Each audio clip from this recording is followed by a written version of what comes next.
Even though there is nothing lacking in my life, why are we so restless? Why is there no stillness? How should we live our lives in our retired stage of life? Well, this actually pertains to everybody.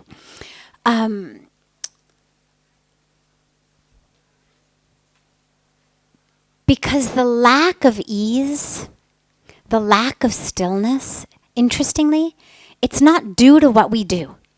A lot of people think, well, if I could just do less, I'd be still, I'd be calm. And what you find is, actually that which keeps you from being calm is not what you do, but it's what happens in your mind.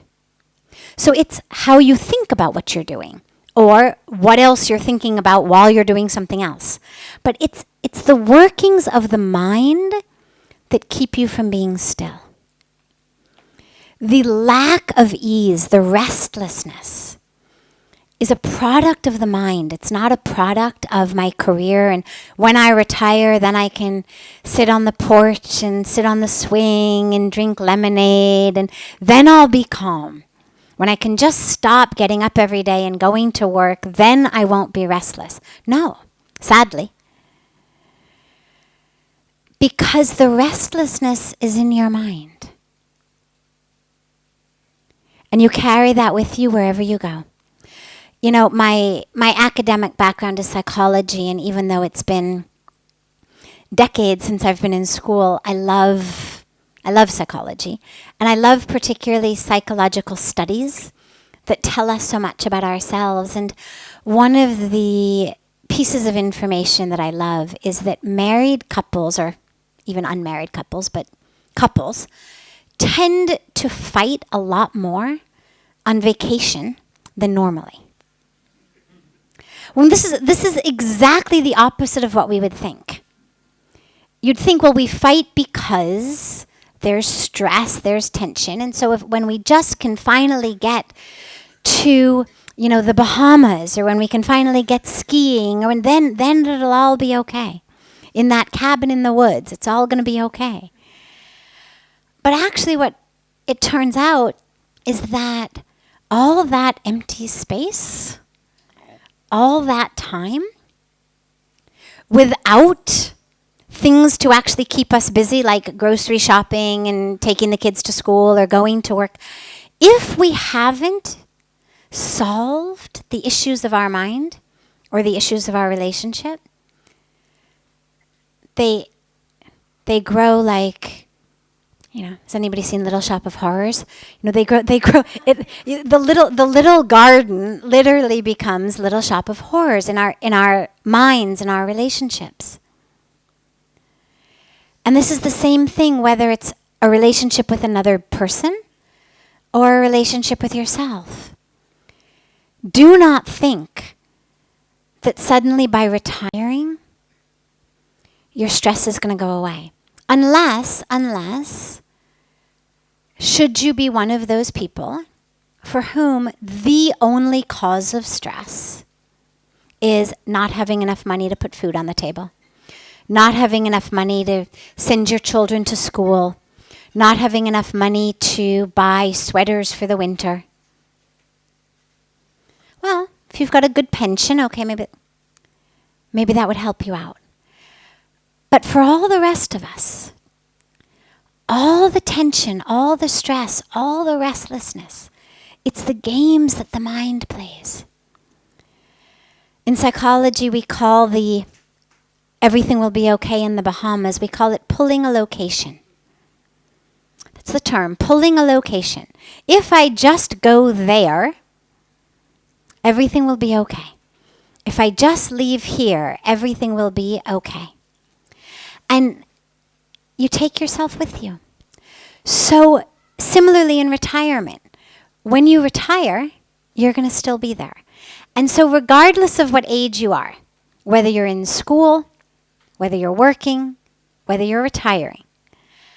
This is the time to work on your mind. It will make your job feel as nice as retirement. It will make going to school feel as nice as retirement. Because again, it's not the study, it's not the job that actually is that which causes the stress. It's how we think about it. Or how who we are is interacting with it, with the work itself, with the people for whom we work, or who work for us, or with whom we work. But it's all taking place in our minds. And so why not start now? If you're already retired, well, the good thing is at least you've got a lot of time. But even if you're not retired yet, you're in school, you're working, whatever time you have. And the good thing about working on your mind is you can do it anywhere. You can do it sitting on a subway, you can do it stuck in traffic, you can do it in a boardroom, you can do it washing dishes, you can do it anytime. That which makes us restless is an internal sense of things should be different than they are. That's the restlessness.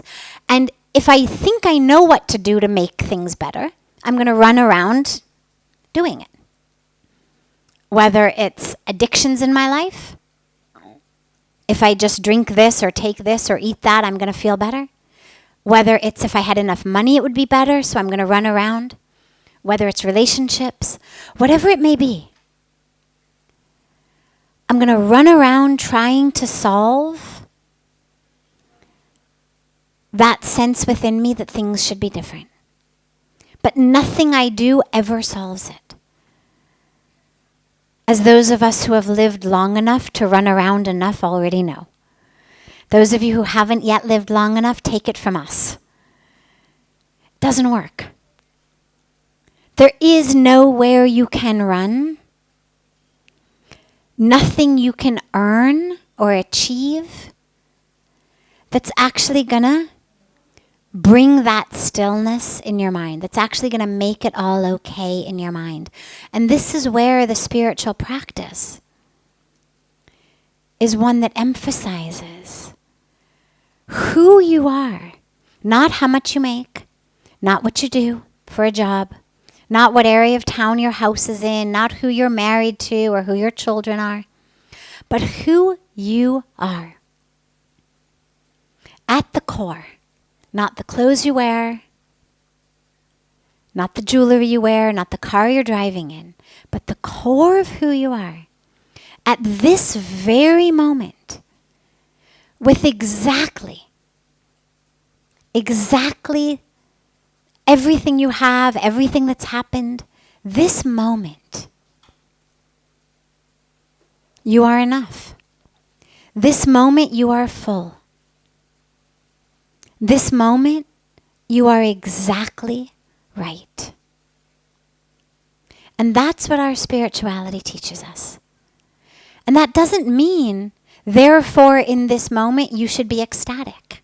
This may be a moment of sadness for you. You may have just lost a loved one. Something may have just happened.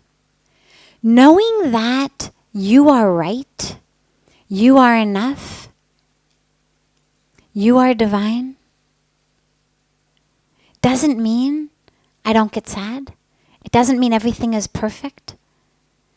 Knowing that this situation is exactly right for this moment doesn't mean that I'm going to convince myself it feels great. What it means is that I'm going to stop telling myself that the answer is in changing the situation. That if I just could do this, make this happen, earn that, achieve this, if I could just do that, then I would be okay. It's that voice in our mind that spirituality stops. And again, it doesn't mean that we don't try to change things. We do. You heard Puja Swamiji speak on the banks of Ganga. Those of you who know the work we do, know the work we do. Morning till night, trying to make things better. Whether through education, whether through programs for women, whether through environment, water, sanitation, hygiene, medical care, whatever it is. But there isn't a sense of restlessness inside of until I can get that medical camp running, I'm not okay. Until I can get this happening, I'm not okay. It's not a restlessness that says, until this, until that, until I can, until I am, until I go.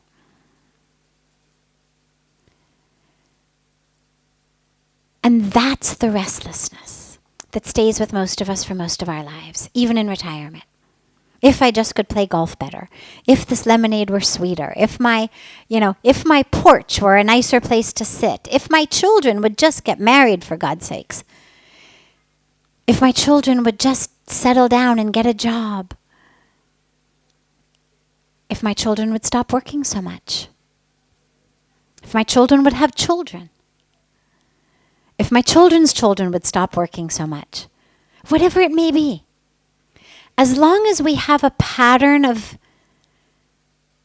thinking in our minds, a pattern of restlessness, that's going to stay with you whether you're sipping lemonade on a porch, or you're sitting in a boardroom, or you're sitting in front of a computer, or you're performing a bypass operation as a surgeon.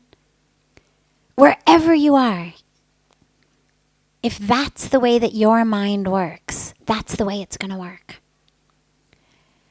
And so whether it's retirement or whether it's young age, this is the time. Work on the mind. Work on the mind. How can I feel right here, right now, in this moment? Enough? Okay? Right? Both in myself as well as in my surroundings. And then the earlier in life you learn it, the longer it's going to benefit you. But if you've already retired, don't worry. As Puja Swamiji says, whenever you wake up, it's morning.